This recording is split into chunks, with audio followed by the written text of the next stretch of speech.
Hi guys, welcome back to my channel. Please join with me. Mamasyal tayo dito sa San Pedro Street, Davao City, one of the most livable cities in the world. At makikita natin dito guys ang City Hall of Davao, San Pedro Cathedral at saka Sangguniang Bayan. At marami pang makikita guys na magaganda dito. At masarap din mamasyal dito guys kasama ang pamilya, lalong lalo na this Christmas season.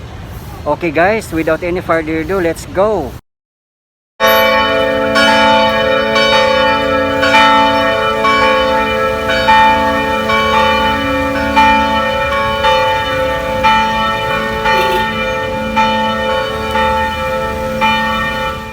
Guys, andito tayo ngayon sa park in between Sangguniang Panglungsod at San Pedro Cathedral. At maulan ngayon guys, so kung gusto nyo lumabas, mas mabuting magdala ng umbrella. At medyo ma-traffic along San Pedro Street guys, kasi may ongoing construction ang kalsada dito.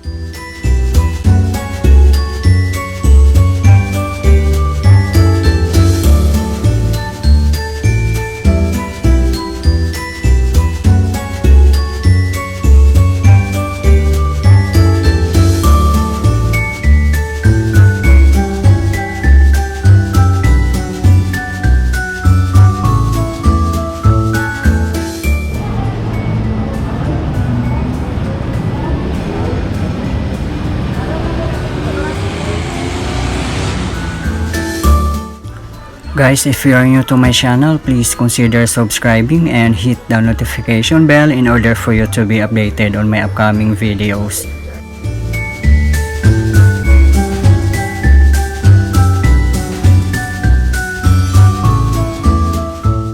It's really Christmas in the air guys. Sobrang ganda ng mga Christmas decorations dito mismo sa park ng Davao City Hall. At hindi ganun ka-crowded dito kasi kakabukas lang nila tonight ang mga Christmas lights. At isa pa, maulan din. Pwede na mamasyal ang buong pamilya dito or mga magkakaibigan. FYI guys, marami din retail shops, restaurants or cafes within the area. Kaya mag-enjoy kayo dito. At kung magko-commute naman kayo guys, no worries kasi ang dami namang public jeepneys or taxis.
Samahan niyo ako kumain dito guys sa Mang Inasal. It's just in front of Davao City Hall. At ang ganda pa ng outside view with sparkling Christmas lights and stunning City Hall.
Pauwi na ako guys at sumakay ako ng jeep. Samahan nyo pa rin ako guys para makita nyo kung gaano kalinis at ka-organize along Claveria. At wala na tayong makikita ng mga electrical wirings or mga kable. Kaya sobrang ganda na. At balita ko guys, lahat ng mga kalsada dito sa Davao City ay gagawin nila na sa underground na ang mga electrical wirings or mga kable. Same with other countries do.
Okay guys, thank you so much for watching and keep safe everyone.